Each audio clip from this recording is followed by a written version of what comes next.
अब ये जो हमारा जो लेक्चर्स होंगे रिवीजन लेक्चर्स, इनमें ऐसा नहीं है कि चैप्टर फिक्स है, जो टॉपिक जो बच्चा कहेगा वो चलता रहेगा। अभी मैंने देखा उस पे यूट्यूब पे एक बच्चे ने कमेंट डाला हुआ था कि सर कलर्स ऑफ लाइट के बारे में पढ़ा दीजिए।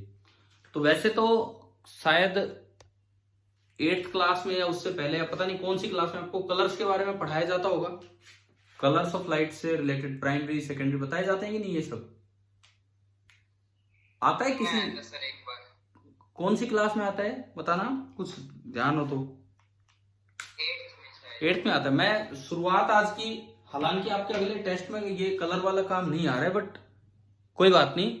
अगर कलर वाला काम नहीं भी आ रहा है तो कोई बात नहीं, अगले टेस्ट में जो काम आ रहा है वो आपको लगभग आता है, आसान सा काम है, वो यूनिट्स आपने ढंग से पढ़ी हुई है। तो हम अपने रिवीजन लेक्चर्स में जो टॉपिक अच्छा मिलेगा वो अपना करते रहा करेंगे। तो आज की शुरुआत ही हम कलर से कर लेते हैं। तो ये 10th में तो हालांकि नहीं आता, पर फिर भी भरोसा नहीं है भाई, कहीं भी क्वेश्चन बन के आ जाए तो हमें जानकारी होनी चाहिए। तो हम शुरुआत कर रहे हैं प्राइमरी कलर्स ऑफ लाइट से। प्राइमरी कलर्स ऑफ लाइट, कौन से कलर्स होते हैं जिनको हम प्राइमरी कलर्स ऑफ लाइट बोलते हैं? एक होता है रेड, एक होता है ब्लू, और एक होता है green. Red, blue and green, these are known as the primary colors of light. These are known as the primary colors of light. क्या मतलब क्या है इन तीन का? मतलब यह है कि अगर आप red plus blue plus green in तीन कलर्स को मिलके इक्वल प्रोपोर्शन में मिलाएं तो आपको कौन सा कलर मिल जाएगा? व्हाइट। अगर आप इन तीनों कलर्स को इक्वल प्रोपोर्शन में मिलाते हैं तो आपको, this is known as colour addition. देखो एक डायग्राम से हम ये चीज याद रखते हैं। ये सर्कल माना मैंने रेड कलर का,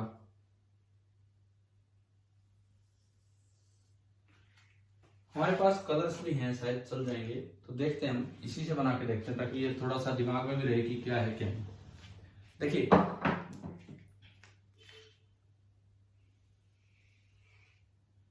ये हमने सर्कल बनाया रेड कलर का,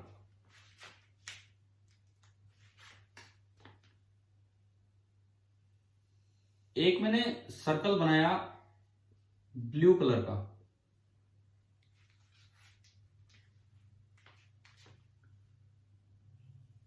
एंड तीसरा मैंने सर्कल बनाया ग्रीन कलर का। तो ये तीन तो आपके होते हैं primary colours, red blue and green, ये आपके होते हैं प्राइमरी कलर। अब मैं आपसे पूछूंगा, आप बताएंगे कहां कौन सा कॉम्बिनेशन बैठेगा। कलर एडिशन कर रहे हैं हम। ये पॉइंट, ये जहां तीनों कलर्स मिल रहे हैं, रेड भी है, ग्रीन भी है, ब्लू भी है, यहां कौन सा कलर मिलेगा बताओ? व्हाइट। डब्लू मैंने लिख दिया, डब्लू स्टैंड्स फॉर व्हाइट, ये व्हाइट कलर होगा। अब आप बताओ रेड प्लस ब्लू मिलके कौन सा कलर देता है? ये रेड प्लस ब्लू मिलके कौन सा कलर देता है? ध्यान नहीं आ रहा या पढ़ा नहीं? एम, एम स्टैंड्स फॉर, क्या ये कलर पढ़ा है पीछे हमने? Yes sir. क्या बोलते हैं इसको? Magenta colour. ठीक है, ये मैजेंटा कलर है जो रेड और ब्लू के कॉम्बिनेशन से बनता है। कलर एडिशन हम देख रहे हैं। मैजेंटा कलर आपने देखा होगा, कई बार स्कूलों में स्वेटर लगा देते हैं इस तरह की, और ये सब है। अच्छा, रेड प्लस ग्रीन मिलके कौन सा कलर देता है? येलो। हाँ, Y, Y stands for yellow. And blue plus green मिलके कौन सा कलर देता है? सी। हाँ जी बताओ कौन सा कलर? यस, CYAN, ध्यान। ये C फॉर दिस कलर। तो ये आपके कलर कॉम्बिनेशन है, कलर एडिशन है कि भाई इस तरह से ये कलर्स बनते हैं। अब कलर एडिशन एक बड़ा अच्छा मेथड है डिफरेंट डिफरेंट कलर्स प्रोड्यूस करने का। एक वर्ड जो हमने आइरिस में भी यूज किया, दोबारा हम यूज करेंगे यहां पे, पिगमेंट्स। पिगमेंट्स का क्या मतलब होता है? जैसे हमने पढ़ा कि आइरिस कलर्ड पिगमेंट है, क्या मतलब क्या है पिगमेंट का? ये ना कुछ नेचुरल सब्सटेंसेस होते हैं। पिगमेंट्स कुछ नेचुरल सब्सटेंसेस होते हैं या मिनरल्स होते हैं, खनिज पदार्थ इस तरह के हैं। इनका काम क्या होता है? ये व्हाइट लाइट में से कुछ सर्टेन कंपोनेंट को एब्जॉर्ब कर लेते हैं और कुछ को रिफ्लेक्ट कराते हैं। तो जब वो रिफ्लेक्टेड लाइट हमारी आंखों तक पहुंचती है तो हमें इन पिगमेंट्स का वैसा ही कलर नजर आता है। जैसे हम कहते हैं किसी की भाई नीली आंखें हैं, तो इसका मतलब उसके जो पिगमेंट्स हैं, आइरिस के जो पिगमेंट्स हैं वो ऐसे हैं कि वो ब्लू कलर को रिफ्लेक्ट कर रहे हैं, बाकियों को एब्जॉर्ब कर रहे हैं, तो इसीलिए वो नीली आंखें नजर आ रही है। तो ये नेचुरल सब्सटेंसेस या मिनरल्स हैं विच absorb some components of white light which absorbs some components of white light and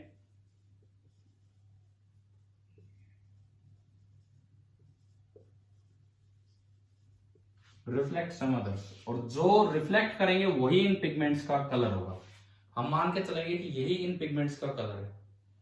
अब मान लो जैसे आपसे पूछा जाए, सवाल आ गया, अब मैं यहाँ पे इन पे कैसे ऑब्जेक्टिव क्वेश्चन बना के पूछे जा सकते हैं। पहला सवाल,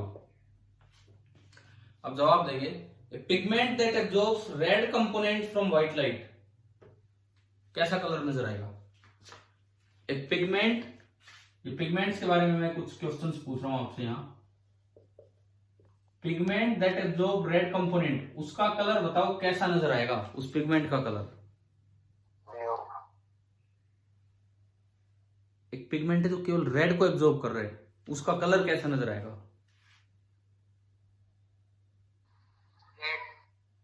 नहीं, ये क्या बताया हमने अभी, जो वो एब्जॉर्ब कर लेगा वो कलर नहीं दिखता, जो उसने रिफ्लेक्ट किया वो कलर दिखेगा। तो यूं सुनो, 3 कलर से मिलकर व्हाइट लाइट बनती है, उसमें से रेड एब्जॉर्ब कर लिया, रेड एब्जॉर्ब कर लिया, तो कौन से 2 कलर बचे?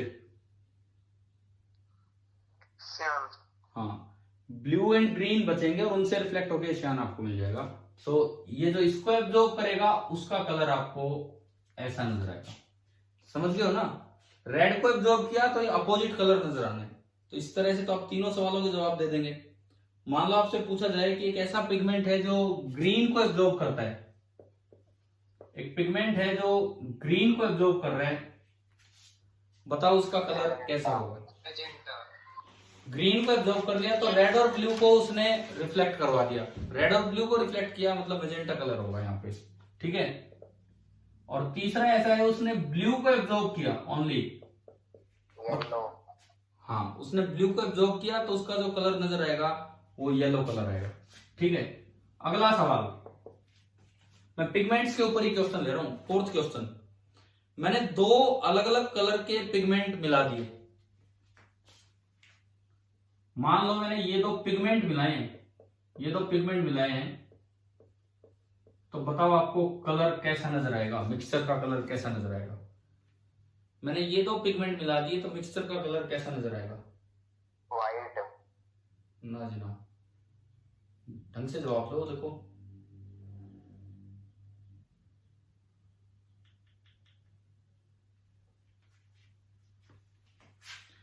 भाई, मैंने इस पिगमेंट में ये पिगमेंट मिला दिया, तो एक डायरेक्ट तरीका तो मैं आपको बताऊं, इन दोनों पिगमेंट्स का कॉमन कलर कौन सा है? ग्रीन। तो जो नजर आना है वो ग्रीन नजर आना है। अब कैसे, वो सुनो, कैसे वो सुनी। ये जो पिगमेंट था ये कौन से कलर को एब्जॉर्ब कर रहा है, ये कैसा मटेरियल है? भाई अगर ये कलर दिखा है तो इसका मतलब इसने रेड को एब्जॉर्ब किया है और बाकी दोनों मिल गए, यानी कि ये पिगमेंट रेड को एब्जॉर्ब कर लेता है, ठीक है। और कौन कौन से कलर छोड़ रहा है, रिफ्लेक्ट कौन कौन से कर रहा है? ब्लू और ग्रीन। ये पिगमेंट कौन से कलर को एब्जॉर्ब करता है जब ये येलो दिखा है? तो ब्लू। इसने ब्लू को एब्जॉर्ब किया, इसका मतलब इसने रेड और ग्रीन को छोड़ दिया।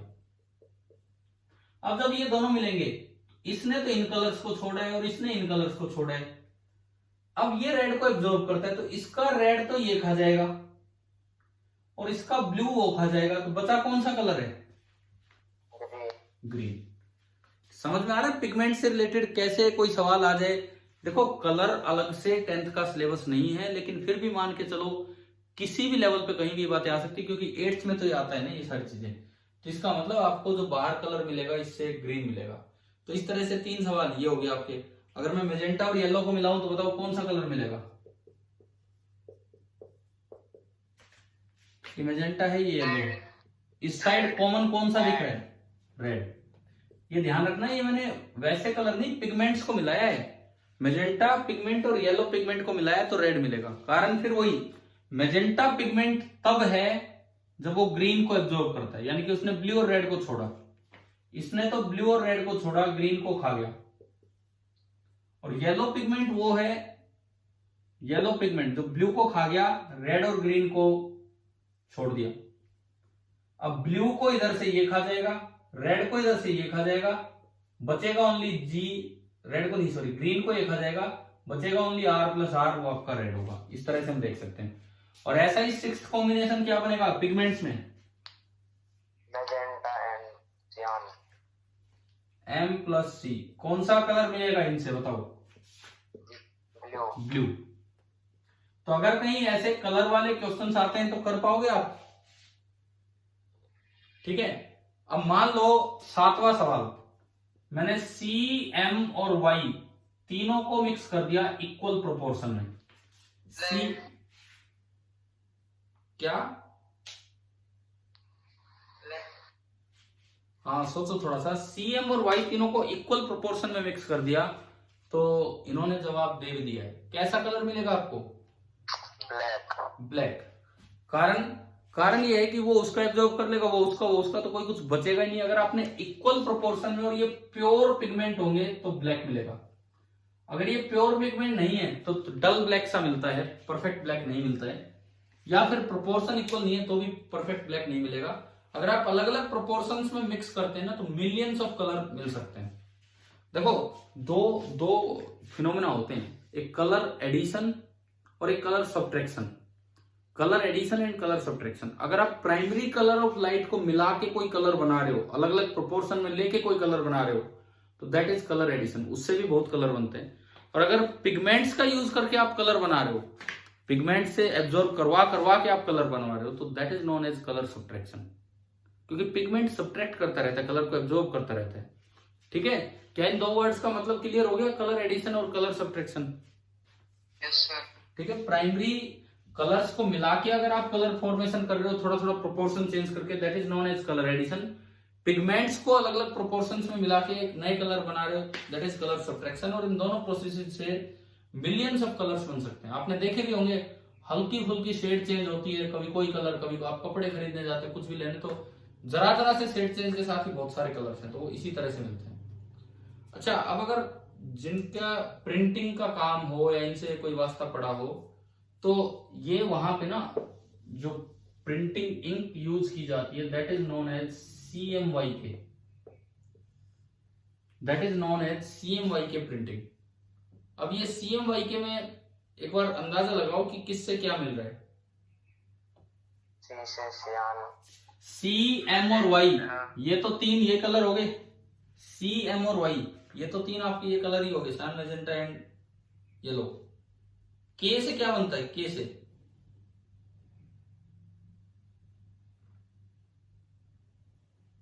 से क्या बनेगा? ब्लैक की हिंदी क्या होती है? काला। तो K फॉर काला। ठीक है। K फॉर ब्लैक होता है दरअसल। यहाँ पे K फॉर ब्लैक है कि ब्लैक के लास्ट में K आ रहा है, तो K से फिनिश कर दो इसे। B यूज करने की बजाय K यूज कर दिया, K से फिनिश कर दो ब्लैक। अब ब्लैक क्यों अलग से यूज की जाती है प्रिंटिंग में इंक? क्योंकि इन 3 इंक्स को मिला के भी आप ब्लैक बना सकते थे, लेकिन अगर ये प्योर नहीं है तो इनको मिलाओगे तो ब्राउन बन जाएगा, डीप ब्राउन बन जाएगा, ब्लैक नहीं बन पाता है। तो इसलिए ब्लैक इंक अलग से ले ली जाती है और CMY इंक और ले ली जाती है। तो उनसे आप जो कॉम्बिनेशन बनाना चाहें प्रिंटिंग में वो कॉम्बिनेशन बन जाता है। तो CMY के आपको पता होना चाहिए, वर्ड कहीं आ जाए तो भाई ये प्रिंटिंग में इस तरह से यूज किया जाता है। ठीक है। मुझे लगता है कलर्स के बारे में तो हो गया, इतना ही होगा, और तो क्या होगा। शायद समझ में आ गया होगा ना, एक रिवीजन सा ले लिया हमने 10 मिनट का कलर्स के लिए। छोटी क्लास का एक काम था, लेकिन अच्छी बात है किसी ने याद दिलाया किसी बच्चे ने, तो हमने यहाँ रिवाइज किया। क्या समझ में आ गया आपको ये कलर कॉम्बिनेशन वाला सारा काम? Yes sir. ठीक है। अब एक इसी में कलर तो हो गया, मैं आई से रिलेटेड एक पॉइंट बताता हूं, शायद बताया हो उस समय। परसिस्टेंस ऑफ विजन जिक्र किया था क्या हमने? Persistence of vision yes sir. कितना होता है ह्यूमन आई का परसिस्टेंस ऑफ विजन? 1/66 है। बस तो फिर तो पता ही है, मैंने बताया था किसी क्लास में। 9 में बताया था। ठीक है, तो अभी एक बार फिर से उसको रिवाइज कर लेते हैं, क्योंकि एक ही बात है भाई, एनटीएससी या इस तरह के पेपर में पता नहीं कहां से क्वेश्चन बन के आ जाए। हमारी जो आई का परसिस्टेंस ऑफ विजन है वो होता है 1/16 सेकेंड। इसका क्या मतलब होता है? एक पिक्चर मुझे दिखाई जा रही है, कोई सीन चल रहा है और उसे हटा दिया जाता है, तो उसके हटने के अगले 1/16 सेकेंड तक वो मेरे दिमाग में रहता है और फिर वो गायब होता है। तो जो हमारा परसिस्टेंस ऑफ विजन है दैट इज 1/16 सेकेंड। हमारा जो परसिस्टेंस ऑफ विजन है दैट इज 1/16 सेकेंड। अब जो आपकी वीडियो होती है, जैसे आप मूवी देख रहे हो, मूवी की जो रील होती है, असल में वो एक तरीका होता है कि भाई उसमें कई स्टिल फोटोग्राफ्स होती हैं, मतलब रुकी हुई जैसे फोटो होती है वो। जैसे मान लो ये एक आदमी है, ठीक है, ये इसके सामने एक और आदमी खड़ा है इस तरह से। अगली फोटो खींची, उसमें इस आदमी ने अपना हाथ थोड़ा ऊपर किया, ये अभी यहीं खड़ा है। अगली फोटो खींची, उसमें इसने इसकी गर्दन पकड़ ली, ये अभी यहीं खड़ा है। अगली फोटो खींची, उसमें इसने उसको उठा दिया हवा में और ये यहीं खड़ा है। अब ये 4 फोटो हैं, लेकिन जब हम मूवी देखते हैं तो क्या हमें अलग अलग गैप के बाद नजर आती है, इकट्ठा नजर आता है कि कंटिन्यूअस हो रहा है काम?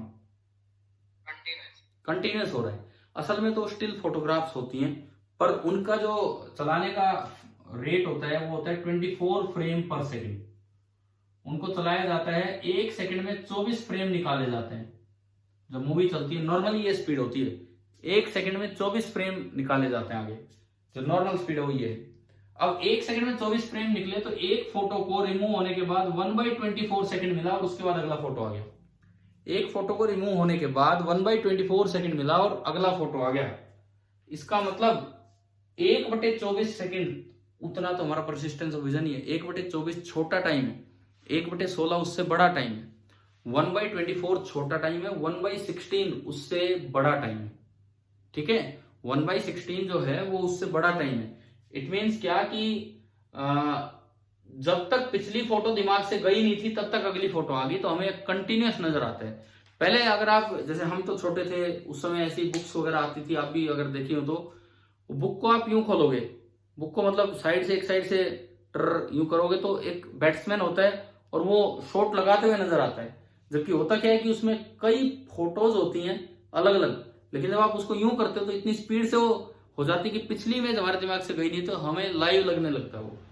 तो परसिस्टेंस ऑफ विजन क्या है, शायद ये क्लियर हो गया होगा आपको। ठीक है, अच्छा आप सुनिए, ऐसा है कि ये जैसे आज एक कलर वाला काम आपने करवाया, अब मैं आता हूं अपने इलेक्ट्रिसिटी की तरफ, क्योंकि मैंने कहा कि ये जो रिवीजन लेक्चर्स हैं 9th 10th, जहां से आपको जो टॉपिक लगे आप बता दिया करो, हम उन्हीं पे कवर कर लिया करेंगे। जो भी चीजें आपके जो डाउट्स हो आप व्हाट्सएप अपने करते रहा करो, क्योंकि अब आपका ही पढ़ने का टाइम ज्यादा बचा है, क्योंकि हम तो कोर्स अपनी तरफ से करवा चुके हैं। एक चीज तो अब इस बात का ध्यान दें, जैसे आप इलेक्ट्रिसिटी में हैं, आप एनटीएससी के लिए पढ़ रहे हैं, लेकिन ऐसा नहीं है कि आप 12th की बुक उठा के और कोई भी टॉपिक पे लग जाए। देखो ये टॉपिक्स अवॉइड करना। 12th में, प्योर 12th में टॉपिक्स आते हैं, मीटर ब्रिज, इलेक्ट्रिसिटी की मैं बात कर रहा हूं, पोटेंशियोमीटर, मीटर ब्रिज, पोटेंशियोमीटर, हो सकता है कभी जिक्र हुआ हो। मीटर ब्रिज तो व्हीटस्टोन ब्रिज ही है, लेकिन उसकी प्रैक्टिकल फॉर्म है। व्हीटस्टोन तो हम आपको पढ़ा देते हैं, लेकिन ये उसकी प्रैक्टिकल फॉर्म है। पोटेंशियोमीटर एक बहुत अच्छी डिवाइस है जो 12th में आप लैब के साथ पढ़ेंगे, लेबोरेटरी में, वो दोनों ये चीजें हैं। सर्किट्स की आप बात करें, आप किसी भी लेवल के सर्किट को अभी ट्राई कर सकते हैं, बशर्ते वो सर्किट ट्राई ना करें जो 12th में भी नहीं करने। कुछ ऐसे सर्किट होते हैं जो थ्योरम से सोल्व होते हैं, जो केसीएल केवल से बहुत बड़े हो जाते हैं, और उनकी थ्योरम हम 12th में भी नहीं पढ़ रहे होते हैं। थेवेनिन थ्योरम, नॉर्टन थ्योरम, कोई बहुत ही टाइम हो किसी के पास तो वो थ्योरम पढ़ लेता है, नहीं तो कोई इतनी खास जरूरत भी नहीं होती उनकी। तो एक तो उन सर्किट्स को अवॉइड करना होता है, वो आएंगे भी नहीं आपके। दूसरा, आप 10th क्लास में अवॉइड करेंगे कौन से सर्किट्स को जिनमें क्या आया हुआ हो, कैपेसिटर। कैपेसिटर का सिंबल कैसा होगा, बैटरी की जैसा होगा, लेकिन कभी देखा है क्या किसी सर्किट में ये डिवाइस? सर आपकी एक वीडियो में। वीडियो? कौन सी वीडियो? 12th की वीडियो आपने ही भेजी थी हमारे लिए। तो हो सकता है भाई कभी भेज दियो, पता नहीं। कैपेसिटर आपके सिलेबस में बिल्कुल नहीं है। 10th लेवल पे कभी किसी एग्जाम में कहीं भी कैपेसिटर नहीं आता। बड़ा बहुत अच्छा चैप्टर हमारी धरती खुद एक कैपेसिटर है। हमारी धरती खुद अपने आप में एक कैपेसिटर है, ये उसका सिंबल है। कैपेसिटर बहुत अच्छे से आप 12th में पढ़ रहे होंगे, और बिल्कुल बेसिक से हम स्टार्ट करेंगे 12th में। और वैसे अगर किसी का मन हो तो भाई मैंने पूरी प्लेलिस्ट बना रखी है कैपेसिटर की 12th क्लास के लिए। अब आपको ये भी तो बेनिफिट, आप जिस टॉपिक पे पढ़ना चाहिए कहीं से भी देख सकते हैं। कैपेसिटर की पूरी प्लेलिस्ट भी बना रखी है, तो वहां से देख भी सकते हैं, पर कोई जरूरत नहीं है। तो सर्किट्स में उनको अवॉइड करना जहां कैपेसिटर आए, जहां पोटेंशियोमीटर आए, जहां मीटर ब्रिज है। हाँ, आप अपना फोकस रखो आपके लेवल पे ना, ज्यादा क्वेश्चन आने के जो मुझे लगता है चांसेस होते हैं कि किस पे ज्यादा सवाल आपसे पूछे जाए, या तो सिंपल सर्किट या फिर हीटिंग इफेक्ट। ये थोड़ा प्रैक्टिकल सा पॉइंट है जो आपके लेवल पे ज्यादा पूछा जा सकता है, हीटिंग इफेक्ट। मैं जैसे 2-4 सवाल आपसे करता हूं हीटिंग इफेक्ट पे बेस्ड। सबसे पहली बात, हीटिंग इफेक्ट को हीट एंड थर्मो के साथ रिलेट करके, कैलोरीमेट्री के साथ रिलेट करके पूछा जा सकता है। कैसे? मान लो ये कोई रजिस्टिव वायर है, इसकी रेजिस्टेंस है R, इसमें आई करंट फ्लो कर रहा था और T टाइम तक ये करंट जा रहा था। आई करंट इसमें से फ्लो कर रहा था 4 टाइम T, ठीक है। अब देखो, इसमें अगर आप देखते हैं तो जो हीट जनरेट होगी, I2RT। हाँ वो हम पढ़ चुके हैं जूल्स लॉ से, I2RT। कई बार सवाल ऐसे बनाए जाते हैं, आपके एनटीएससी में भी आ सकते हैं, कि इसमें कोई पानी था, लिक्विड था, और उसका टेम्परेचर राइज कर गया। पानी का मास है m, पानी की स्पेसिफिक हीट कैपेसिटी है C, और जो टेम्परेचर राइज किया वो डेल्टा थीटा है, डिग्री सेल्सियस में। डिग्री सेल्सियस में है डेल्टा थीटा डिग्री सेल्सियस। इस हीट से ही ये टेम्परेचर राइज हुआ है। तो बताओ क्या इक्वेशन बनेगी? इस हीट से ये टेम्परेचर राइज हुआ है तो क्या इक्वेशन बनेगी? पहली बात, टेम्परेचर चेंज डेल्टा थीटा ही लेना है कि डेल्टा थीटा प्लस 273 लेना है? ऐसा यूनिट केल्विन है? नहीं, बिल्कुल नहीं। ऐसा यूनिट चाहे केल्विन हो, जितना टेम्परेचर चेंज डिग्री सेल्सियस में होता है उतना ही टेम्परेचर चेंज केल्विन में होता है। जितना टेम्परेचर चेंज, मान लो 0 डिग्री सेल्सियस से 10 डिग्री सेल्सियस हुआ तो डेल्टा थीटा 10 हुआ, डेल्टा थीटा 10 हुआ। अब 0 से 10 हुआ तो डिग्री सेल्सियस से केल्विन में आप जाओ। 0 डिग्री सेल्सियस मतलब कितना केल्विन? 273। एंड 10 डिग्री सेल्सियस मतलब कितना केल्विन? 283। तो वहां भी तो चेंज 10 ही केल्विन का है, तो आपको कभी भी ये चेंज के समय प्लस 273 नहीं करना है। समझ गए हो ना? याद रखना, एक मिस्टेक हो जाती है। अब देखो, जो हीट जनरेट हुई वो तो थी I2RT, और उधर से अगर आप देखें तो जो हीट उसने यूज की है that is MC delta theta. क्या आप 9th में आपको बताया गया ये फॉर्मूला कुछ लास्ट लेक्चर्स में? बताओ, कैलोरीमेट्री करवाया तो था मैंने 9th क्लास में एंड में। आपने टेम्परेचर बार करवाए थे वो? हाँ, वो टेम्परेचर वो क्या है, ग्राफ से नहीं करवाए हो, टेम्परेचर वाले तो करवाए थे। ये भी फिर यूं राइज करेगा, फिर सेम रहेगा, फिर यूं करवाया तो था ये 9th में, है ना? तो ये वही तो है। अगर मान लो ऐसा सवाल बन के आ जाए करंट में, भैया आ सकते हैं आपके पेपर में। देखो आपके पेपर मैं तो कभी बना नहीं रहा, बाहर से बन के आते हैं, जहां से भी आते हैं, तो आ सकते हैं। इसलिए ध्यान रखो अपना, पढ़ के तो पूरा खुद जाओ। इस बार मैं कह रहा हूं चैप्टर आसान आ रहे हैं। इलेक्ट्रिसिटी, मैग्नेटिज्म भी पूरा नहीं आ रहा, मोशन फोर्स आपको आता है, मुझे लगता है अच्छे से आता है। तो मैं तो अब और कुछ चीजें आपको रिवाइज करवा रहा हूँ, इनमें क्या क्या हो सकता है। मान लो ऐसा हो जाए कि यहाँ कोई बर्फ थी, आइस, वो m मास था और वो मेल्ट होगी, T टाइम में वो मेल्ट होगी, और इसकी लेटेंट हीट थी L। तो अब जो हीट आपने जनरेट की वो तो होगी I2RT, लेकिन इसको मेल्ट करवाने में कितनी एनर्जी यूज हुई होगी? बताओ यार, याद होना चाहिए, बताओ 9th में पढ़ाया था। अगर टेम्परेचर बढ़ता है तो जो एनर्जी चाहिए वो है mc डेल्टा थीटा या डेल्टा टेम्परेचर, और अगर कोई चीज मेल्ट होती है तो एनर्जी रिक्वायरमेंट होती है m इंटू एल। कुछ याद आ रहा है, कुछ ऐसा था या नहीं पढ़ा है? बोलो बोलो, अब कुछ तो जवाब दो। आप अपने 9th वाली थर्मो की जो कॉपी है, कुछ दिन थोड़े से लेक्चर हुए उसमें कैलोरीमेट्री में पढ़ाया होगा। अच्छा, अगर दोनों काम हो रहे हैं, कुछ पार्ट मेल्ट हो गया और फिर टेम्परेचर राइज हो गया, तो पहले तो मेल्ट हुआ और फिर वाटर का टेम्परेचर भी राइज हो गया, तो ये इक्वेशन बन जाएगी mc डेल्टा थीटा। मतलब अगर किसी क्वेश्चन में कैलोरीमेट्री के साथ करंट को रिलेट किया जाए तो आप इस तरह इक्वेशंस बना के अपना सोल्व कर लेना। ठीक है भाई, आगे बात समझ में ना, ये क्या है? Yes sir. ठीक है। अच्छा, अगली चीज हीटिंग इफेक्ट से रिलेटेड ही फ्यूज के बारे में क्वेश्चन आ सकते हैं। फ्यूज वायर, मैं आपसे पूछूं, फ्यूज वायर का टेम्परेचर हाई होना चाहिए कि लो होना चाहिए? मेल्टिंग पॉइंट फ्यूज वायर का हाई नहीं होना चाहिए। अगर फ्यूज वायर का मेल्टिंग पॉइंट हाई हो गया तो घर का और सब कुछ मेल्ट हो जाएगा, फ्यूज मेल्ट नहीं होगा। लो होना चाहिए, पर इतना भी लो ना हो कि जरा सा ही करंट बढ़ते ही वो मेल्ट हो जाए, मतलब नॉर्मल सा होना चाहिए लेकिन लो की तरफ होना चाहिए। इस तरह की फ्यूज वायर होती है। अगर मान लो फ्यूज वायर की करंट कैरिंग कैपेसिटी बढ़ानी है तो उसकी लेंथ बढ़ानी होती है या उसकी थिकनेस बढ़ानी होती है? थिकनेस। ये जो फ्यूज वायर की जो करंट कैरिंग कैपेसिटी होती है, मैक्सिमम सेफ करंट, वो उसके रेडियस पे डिपेंड करता है। रेडियस की पावर 3/2 पे डिपेंड कर रहा होता है। और ये भी कहीं ना कहीं ये थर्मो से ही निकलती है चीजें, पर आप ये याद रखना, लेंथ से इंडिपेंडेंट होता है, रेडियस पे डिपेंड करता है, रेडियस की पावर 3/2 पे। अच्छा, फ्यूज वायर सीरीज में लगाई जाती है कि पैरेलल में?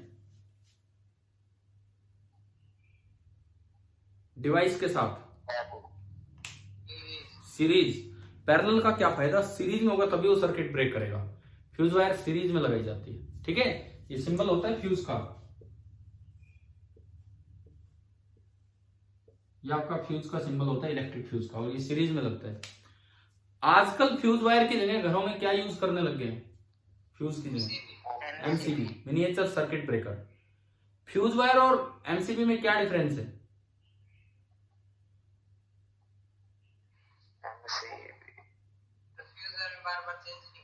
ना मैं ये डिफरेंस नहीं पूछ रहा, चलो ये आपने ठीक डिफरेंस बताई, ये मैग्नेटिक। हाँ ये वाला डिफरेंस, मैं उसके प्रिंसिपल में क्या डिफरेंस है वो पूछ रहा था। जो एमसीबी होती है, एमसीबी वो मैग्नेटिक इफेक्ट ऑफ करंट पे बेस्ड है, और जो फ्यूज वायर है वो electric heating effect of current पे बेस्ड है, हीटिंग इफेक्ट ऑफ करंट। अब आपने भी सही बताया था, वो उसकी कार्य प्रणाली है कि भाई क्या है क्या नहीं। जो फ्यूज वायर अगर एक बार मेल्ट हो जाए तो आपको चेंज ही करनी पड़ती है, एमसीबी डाउन हो जाए तो आप उसको फिर से अप कर दीजिए, तो कोई दिक्कत ही नहीं है। ठीक है, दोनों लगे हुए हैं सर। दोनों लगे हुए हैं घर में। Yes sir. हाँ तो ठीक है, लेकिन पहले क्या होता था, फ्यूज ही फ्यूज लगते थे, एमसीबी नहीं लगते थे। अब क्या है, एमसीबी ज्यादा लगते हैं, इस तरह का काम है। ठीक है, आप घर में देखोगे, अगर कोई नया सा घर या पिछले कुछ सालों में बनाया तो एक अलग से पूरा एक बॉक्स मिलता है, एमसीबी बॉक्स, उसके अंदर कई एमसीबीज होती हैं, देखते भी रहते हैं यार ये डाउन तो नहीं होगी, या इस तरह का काम हुआ है। ठीक है, किसी रूम की लाइट चली जाए तो आप उसमें देखते हैं एमसीबी बॉक्स में कि कहीं वो तो नहीं गिर गई एमसीबी। अच्छा देखो, इसमें एक हीटिंग इफेक्ट से रिलेटेड ये है, मान लो ये एक बल्ब है, कोई भी अप्लायंस है, उसकी रेटिंग आपको दे दी, रेटिंग 220 वोल्ट एंड 100 वोल्ट।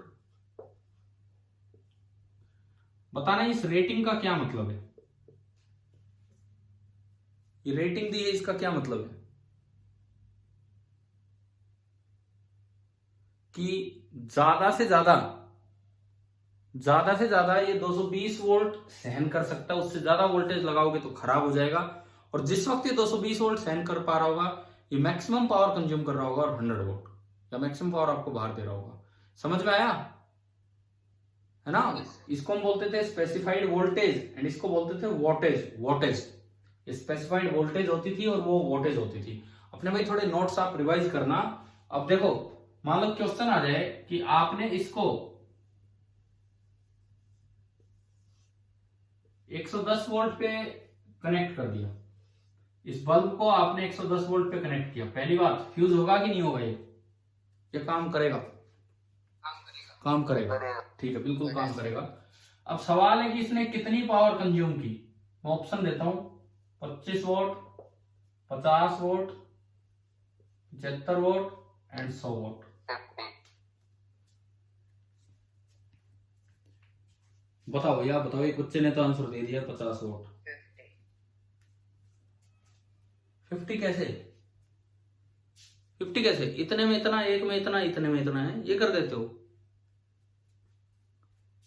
क्या? हर जगह हम यूनिटरी मेथड ही लगा देते हैं क्या? हाँ सर। तो और तो कैसे? अब सुनो, इसका मतलब ये है बड़ी भारी जरूरत है अपने नोट्स रिवाइज करने की, बड़ी भारी जरूरत है, क्योंकि ये सारी चीजें होंगी आपकी कॉपी में। सबसे पहले रेटिंग से निकाल लो रेजिस्टेंस। रेजिस्टेंस होती है VS² अपॉन W, क्योंकि W वो पावर है, जो इसने तब कंज्यूम की होगी जब VS वोल्टेज आई, तो यहां से रेजिस्टेंस आ गया। ये तो याद होगा ना VS और W से कैसे रेजिस्टेंस निकालते हैं, यस सर। ठीक है? तो VS आपका है 220 का स्क्वायर अपॉन 100, ये आया, ये आपका R आ गया। अब आप उधर देखो, अब जब पावर कंज्यूम निकालेंगे तो V²/R ही लगाना होगा। R की वैल्यू जब आप पुट करेंगे तो जो पावर कंज्यूम आती है, ये आती है V/VS का होल स्क्वायर इंटू W, ये बन जाता है जब आप इसमें पुट करेंगे। तो V/VS, V 110 और VS 220, तो V/VS कितना हो गया? 1/2 और उसका स्क्वायर, और वोल्टेज है 100, तो ये 1/4। तो क्या आंसर आ रहा है? 25 वोल्ट। एक भी बच्चा यार ये दे नहीं रहा था आंसर, और ऐसे सवाल तो हमने किए होंगे ना शायद पहले। Yes sir. हाँ, तो ये इसका आंसर आ गया। अब इसमें हमने आपको एक और भी बात बताई होगी, शायद मैंने आपको बताई हो यहाँ पे, कि अगर इस तरह का ऑप्शन हो, इसी सेम क्वेश्चन में ऑप्शन इस तरह का हो, equal to 25 volt, less than 25 volt, more than 25 volt, तो क्या आंसर करेंगे आप? 25, 50, 75 और 100 नहीं पूछा। अब इसने ये ऑप्शन दे दिए, equal to, less than, more than, तो इसका मतलब कुछ और भी बात पे ध्यान जाना चाहिए फिर तो। इसका मतलब ये न्यूमेरिकल वैल्यू नहीं मांग रहा आपसे, बस ये पूछना चाह रहा है कि एग्जैक्ट 25 होगा या थोड़ा 25 से ज्यादा होगा या थोड़ा 25 से कम होगा। ये कैसे देखते थे हम, मैंने पढ़ाया होगा, एक बार फिर बताता हूं, सुने कैसे देखते हैं इस चीज को, कि अगर ये रेजिस्टेंस उसकी तब है जब ये मैक्सिमम वोल्टेज पे काम कर रहा है, मतलब इस वक्त इसका टेम्परेचर बहुत ज्यादा है, लेकिन आप 110 वोल्ट पे लगाओगे तो वो इतने टेम्परेचर पे नहीं पहुंचा होगा, और ये बल्ब फिलामेंट होते हैं, मेटालिक होते हैं, तो टेम्परेचर बढ़ने से इनका रेजिस्टेंस बढ़ता है। तो अगर ये इतने वोल्ट पे होता तो बहुत भारी टेम्परेचर पे काम कर रहा होता, तब जाके उसकी ये रेजिस्टेंस होती। लेकिन फिलहाल तो आपने कम वोल्ट दे रखी है, तो इसका मतलब उसका टेम्परेचर कम होगा, तो बताओ उसकी रेजिस्टेंस कम होगी इससे कि ज्यादा होगी? कम होगी। तो आपने तो R की ज्यादा वैल्यू पुट कर दी और एक्चुअल वैल्यू R की कम है, तो आपने डिनोमिनेटर बड़ा कर दिया, तो जो पावर कंज्यूम है आपने तो कम निकाली है, और असल में जो पावर कंज्यूम होगी वो इससे ज्यादा होगी। तो अगर ये P एक्चुअल की बात करें इसी क्वेश्चन में, एक्चुअल पावर क्या होगी, तो कौन सा आंसर आएगा? मोर देन 25। अब कई बार इसमें दोनों लिमिट पूछ ली जाती है, इतने से इतने के बीच में, इतने से, हम एग्जैक्ट नहीं बता सकते कि कितनी पावर कंज्यूम करेगा, फिर भी अंदाजे से एक मैक्सिमम लिमिट निकाली जाती है। वो बताओ कि भाई ज्यादा से ज्यादा कितनी हो सकती है, वो कैसे निकाले? वो होता है यूनिटरी मेथड। क्या मान लो बस इसी तरीके से पावर कंज्यूम होती है यूनिटरी मेथड, मतलब जब आपने VS वोल्टेज अप्लाई की तो पावर कितनी कंज्यूम की बल्ब ने? W। यूनिट वोल्टेज अप्लाई की तो W/VS, और V वोल्टेज अप्लाई की तो पावर कंज्यूम ज्यादा से ज्यादा होगी V/VS इंटू W। तो ये जो P एक्चुअल होता है ना, P एक्चुअल, इसकी जो रेंज होगी, देखो अगर न्यूमेरिकल वैल्यूज वाला ऑप्शन है तो यही है, लेकिन अगर टेम्परेचर डिपेंडेंस को ध्यान में रखते हुए P एक्चुअल की तरफ जा रहा है तो उसमें एक रेंज है। लोअर लिमिट तो है V/VS का whole square into W। Upper limit क्या बनी यहां से, V/VS इंटू, जैसे इस सवाल की अगर मैं बात करूं तो लोअर लिमिट तो होगी 25 what and upper limit 50 what. ना तो इतनी कंज्यूम करेगा ना इतनी, इनके बीच का कुछ कंज्यूम कर रहा होगा, वो हम कैलकुलेट नहीं कर पाएंगे, वो मेजर हो जाए तो बात अलग है। तो मैं कुछ हीटिंग इफेक्ट से रिलेटेड छोटे छोटे पॉइंट्स बता रहा था, और भी कई बातें आपको बताई थी। कभी उस समय पे बताया था कि अगर आप घर पे कोई हैवी अप्लायंस ऑन करते हो तो जो बल्ब जल रहे थे, ट्यूबलाइट जल रही थी, उनकी लाइट थोड़ी डिम हो जाती है। Yes sir. ये सारे पॉइंट मैं रिपीट नहीं करूंगा, मैं आपको बता चुका हूं, शायद आपने अपने नोट्स में लिखे हो। कब ये लॉकडाउन शुरू होने के बाद ही पढ़ाया था शायद, ये वाला पार्ट है ना।